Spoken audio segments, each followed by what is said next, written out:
Hello and welcome to the Hyrulean Chronicles, a podcast from the Play Talk Repeat crew where we review and go in depth on the story of the entire Legend of Zelda timeline.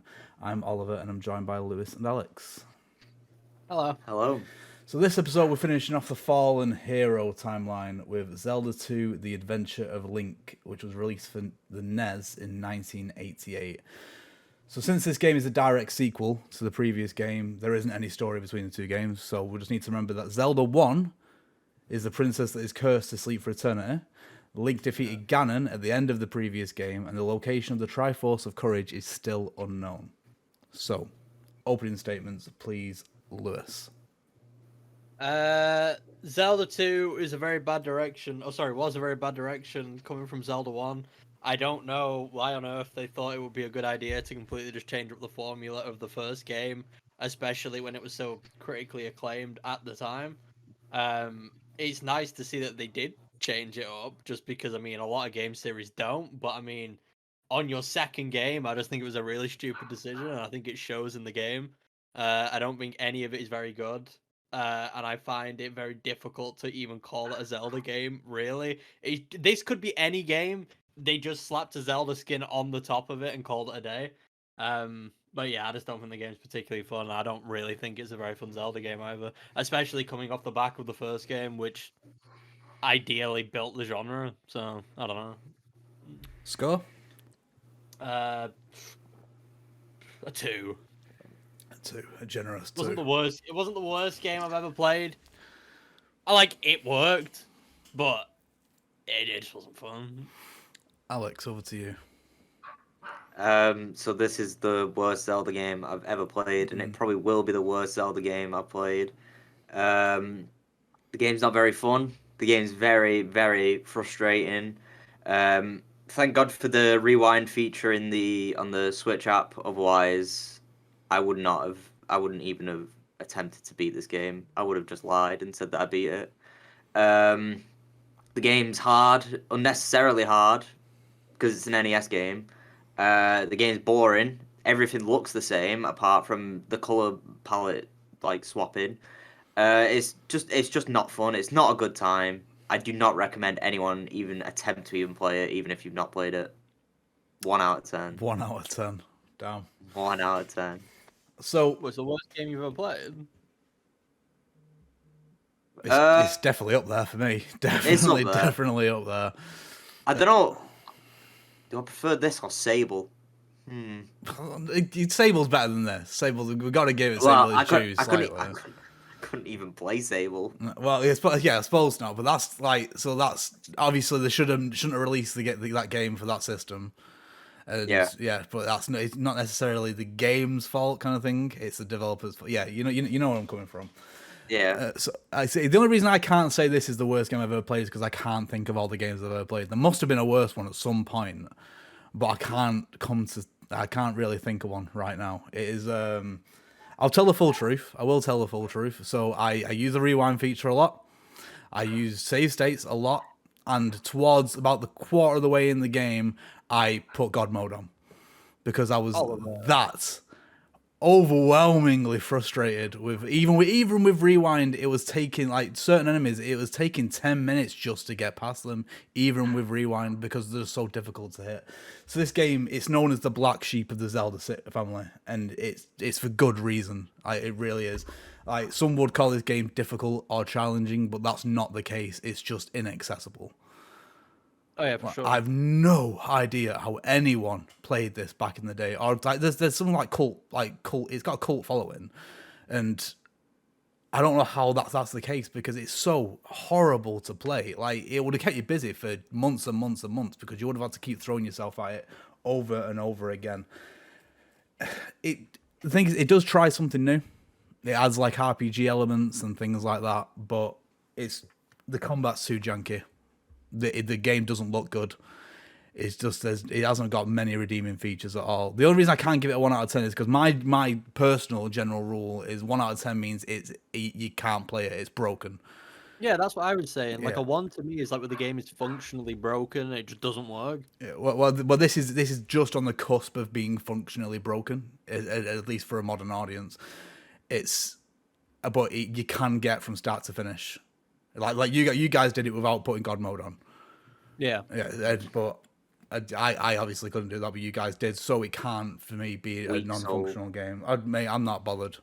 Like I said to you multiple times, I'm getting too old to be throwing myself at bullshit over and over again. Oh, I did it. I completed it. It's fine. So we're gonna start with one of the worst parts about the game. So graphically, what did we think about the game? Alex, you can go first, again, or Lewis. I'll just get it out of the way really quick. Sorry, I just want to just get it over and done with. It's like fresh right now. Graphically, again, I think it's just really stupid. They got a perfect thing going with Zelda 1. And again, I get that they probably didn't know Zelda 1 was going to be as big of a class as it was. I'm sure it did sell well, moderately well at the time. And then coming off of that, making the sequel, they were just like, I don't know, let's just... Maybe it was a thing of, if we make something like this, it'll be easier to make games, because a lot of games are like doing this whole side-scrolling thing now, so maybe they were like going for that idea. But I think like overall that the game just looks really ugly. And the first game I said looked not great in some parts. I think the first game at least had like an art direction and like a style that they wanted to go for. This game is just nonsense half the time, and they chose like the ugliest colors they possibly could have. I know it's limited with that console, but half the time you can't tell what you're walking on or walking to, and it's all just a jumbled together mess. I don't get how they messed up so much going from the first game, where even though it doesn't look great, I like I said, I felt like they had like direction with it at least. I felt like they had a plan. It really felt like they didn't have any sort of plan at all with this game, like at all in the slightest. And I think it shows in just the way the game looks. So I've just had a quick look at like. So I know we're talking about graphics right now. We'll come back to it. So we haven't really mentioned what's different about this game. It is so the vast majority of the game is a side scroller. It's more based on actual combat, more than anything else. But what I've just like found out, which is like fairly quite interesting, is that Mega Man came out between Zelda 1 and Zelda 2. And Mega Man obviously is known for being a side-scrolling combat-focused thing, and with platforming elements, but it's supposed to be crushingly hard. So Nintendo might have seen Mega Man and thought, "Oh, let's do something like that, maybe." You know what I mean? I appear to have disconnected. That's upsetting. Let me leave the call and join back. And we're back. Sorry about that. So where did I get up to then in what I was saying? You went, I've looked something up and... Right, okay, and great. then you cut off. Because I was looking down the entire time, so I didn't see that Alex's face had frozen. Okay, so I found something interesting. So the first Mega Man came out between the release of Zelda 1 and Zelda 2. So what I was saying is quite interesting. Like, Mega Man is a side-scroller, which is supposed to be crushingly hard kind of thing. It's almost as like maybe took inspiration from it.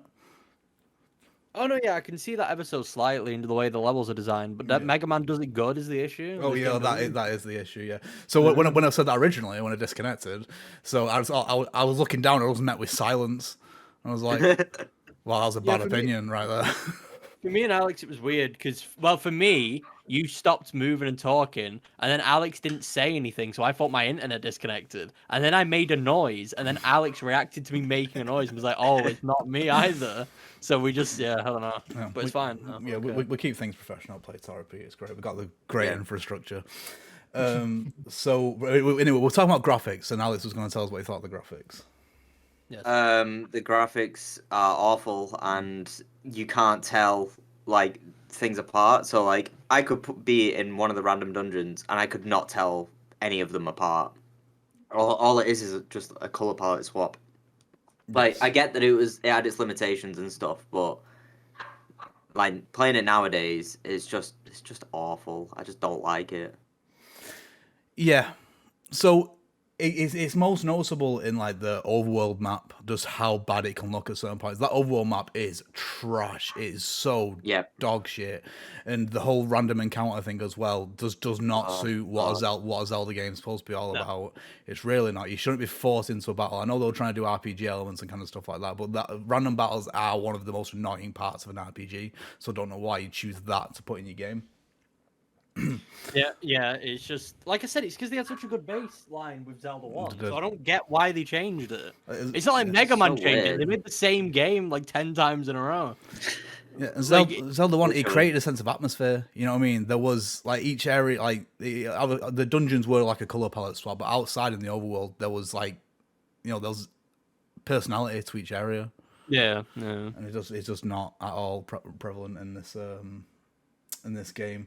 So next question. So is there any what's your most glaring issue with the game? For me, it's too difficult to the point of being completely inaccessible.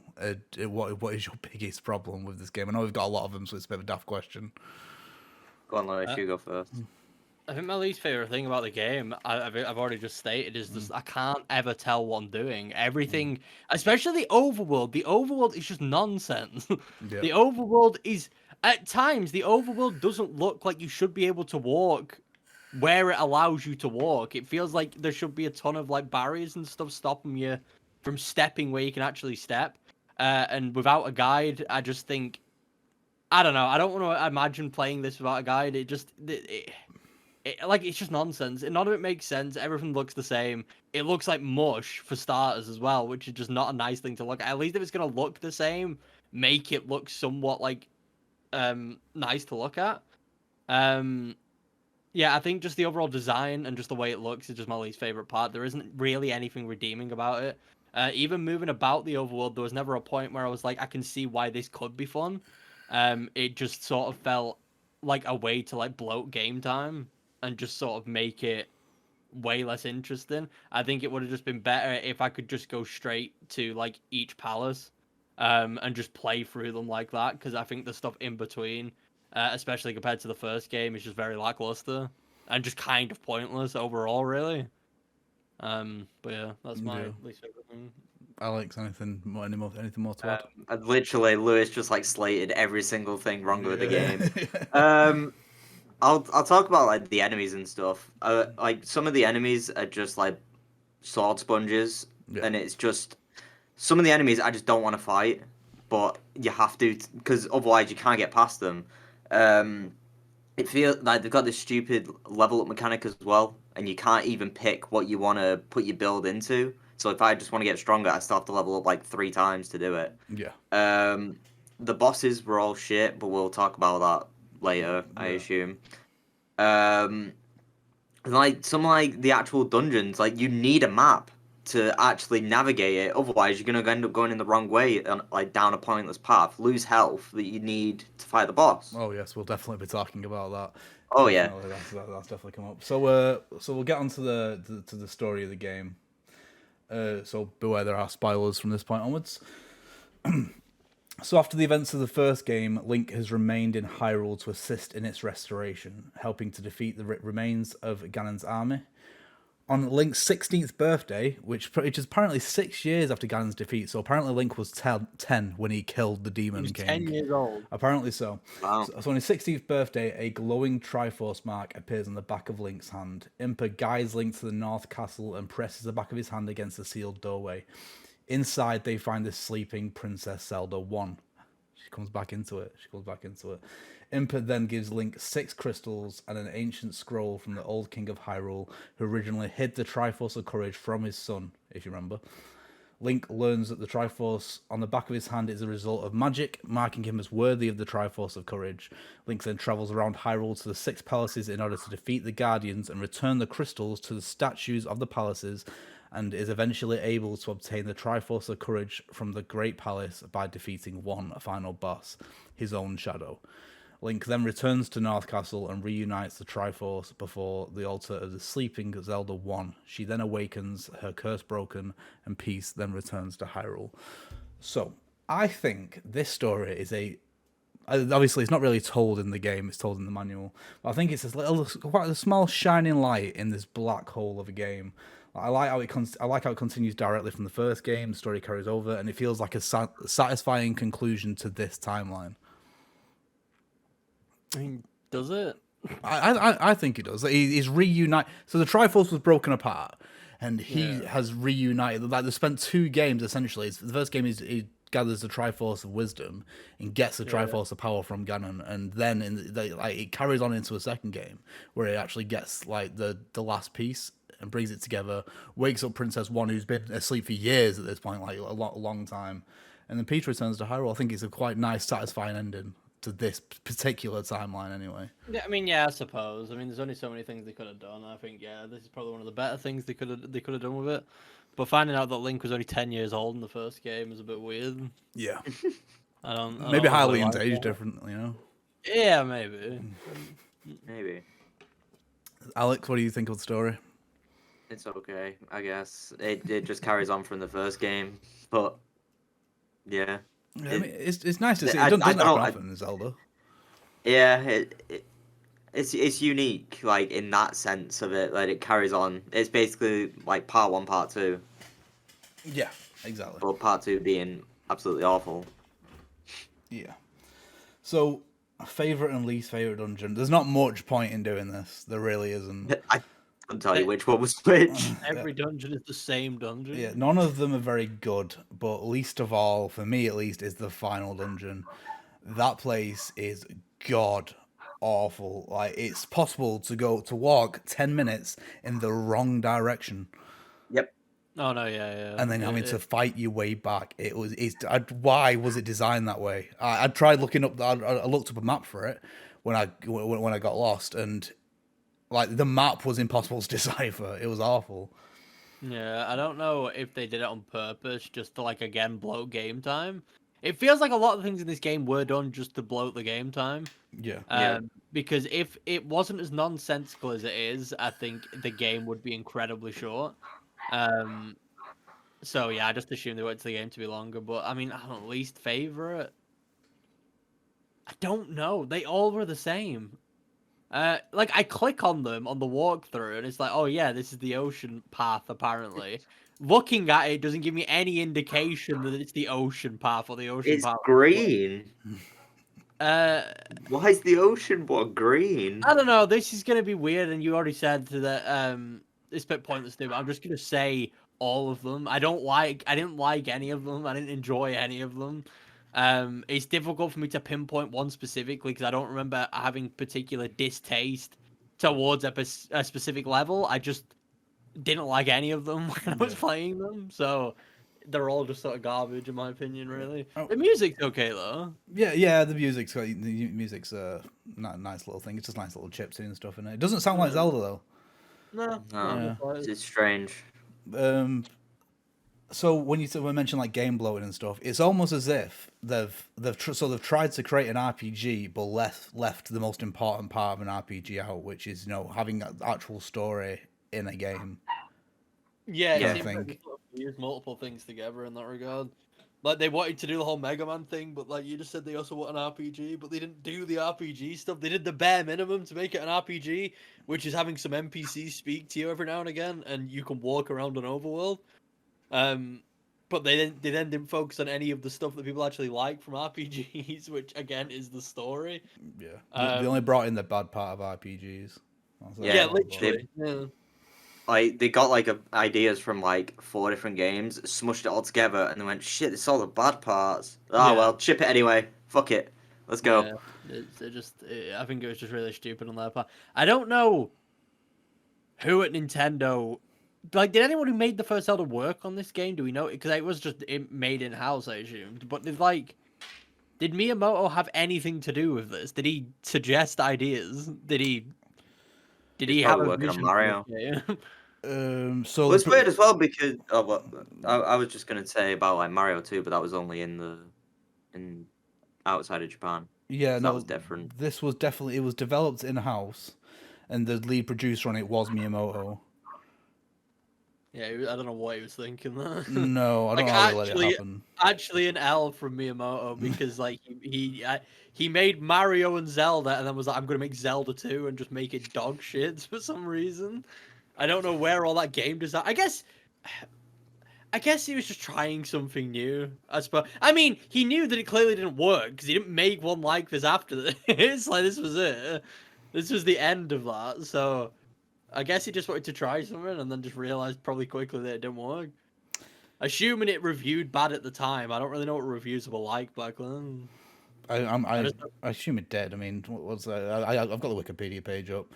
I just always assumed stuff said it was good back then. Like, oh yeah, this is a great game. This is fucking Oh amazing. my Buy it. God. Well, let's start with like the obvious. So IGN gave it a 7 out of 10, but that was a Game Boy Advance one. But back on the NES one, Famitsu gave it 36 out of 40. Right. Okay. Yeah, right, well, I don't know what the gauge for a good game was back then. To be honest with you. yeah, it sounds like it did well. I don't know why all the Zeldas after this one just like this. Apparently. Oh. Yeah. Right. Okay. Fair play. So favorite and least favorite we're done dungeon. Favorite and least favorite boss. They're all very much the same, aren't they? Yeah, Yeah. like the bosses. Where are they? The bosses lasted at most like each boss lasted like 30 seconds. I'll say the last one, just because it took so long for me to actually beat it. Yeah. Oh no, not Link's Shadow, the Thunderbird. Thunderbird, yeah, Thunderbird is a pain in Link's the ass. Shadow, you could just fucking manipulate if you just stand in a corner and just swing your sword. Yeah. I mean, Thunderbird was just the most interesting design boss. Everyone else, for the most part, was just like a dude, Yeah. but with armor on or a horse. Yeah, or a dragon. Yeah. But yeah, no, Thunderbird, it looks good, but there was too many projectiles, like way too many. Way too many. And you had God mode on. And I had God mode on. See, this is what I mean. Like, I was still annoyed, even though I couldn't die. It was still annoying me. So frustrating. It's one of those things where I don't know. It just I keep saying I feel like no effort was put into it. Effort was obviously put into it. I mean, they made the game, but like logically, I don't know how they made any of those bosses. I'm like, that's a satisfying boss. Like that's how good was. Because none of them were. All of them pretty much came down to just hit them with your sword, and then they walk past you, and then that's it. And then it's over. Like there wasn't really ever at any point where I'm like, this is a cool mechanic or this is a really unique idea. So I don't know. It's just really confusing to me. I don't quite understand. Especially like I said, coming off the first game, I'm gonna keep comparing it to the first game because it's the only logical thing to do. Yeah. But like, despite their like in the first game fighting the same boss repeatedly, at least they were like somewhat cool and had unique patterns, and it was like it was interesting in some regard. These were just not. Like none of it was interesting. None of it was interesting. Should be the tagline for the game. So items. So this game's it switches things up a bit because most of the items you get are actually passive. You don't like it means you don't have to switch things out and stuff, which is less annoying than it was in like Zelda 1. But this game focuses more on spells, which you've got a magic meter to use them. So I'm going to ask you what your favorite spell was, I guess, if you can remember them. I can remember mine. I've got them up. Literally just shield, just because you take half damage, so you don't have to be in the fights as long. All the other ones are just like jump. You can jump higher. Yeah. And like you turn into a fairy for some reason, just to get over some gaps. Well, fairy's my favorite because it's just a good get the fuck out of there button. You just press it and then you just fuck off. It used so much magic though. It did use so much magic, and so did Thunder, which was kind of pointless because it was only really used in for the last boss. You didn't really use it for anything.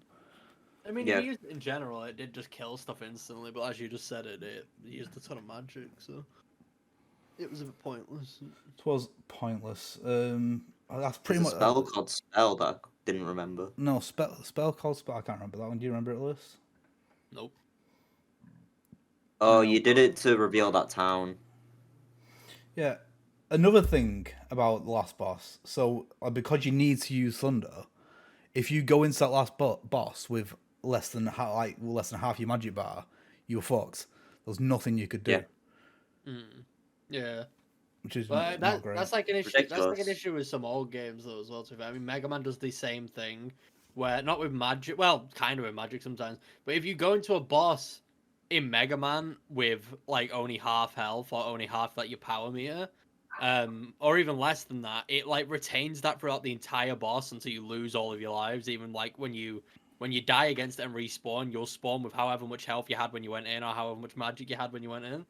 I think that was just the stupid thing with games at the time, to be honest, which I don't think we really see that much now, but I think it was more just done as a waste, so you have to waste lives and then just have to play again. because a lot of games around that time did. I noticed do that, just to make it like way harder on you, I suppose, to make it feel like more of a challenge. But they should give you ways in the fight to get more magic if you don't have it. Oh yes, they should. They should. Luckily, later games like made all kinds of stuff like that better. So it's also worth mentioning like this was the first time that in the Zelda game that NPCs were given like proper like individual specific NPCs were like unique from each other, which carried on into further Zelda games. Not that they wouldn't have done anyway, and it was the first appearance of Dark Link as well, which is pretty cool. Was it? Oh yeah, it was. And he comes up in later games, at least in terms of like release order. Before I wrap this up, has anyone else got anything more to say on Zelda 2 other than don't play it? No, I have nothing. No. Okay, The grand. game is bad. So the Fallen Hero timeline is now done, which means for the next video we're going to be rewinding all the way back to the end of the Ocarina of Time, and this time we're going to be going down the Child timeline. So for the next Hyrulean Chronicles game, we'll be playing Majora's Mask, and that should hit the channel on or around the 9th of December.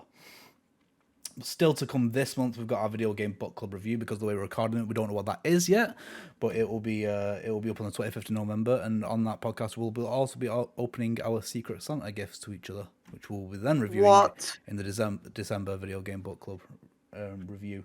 But that's it for now. Until next time, we shall see you later. Bye. Bye.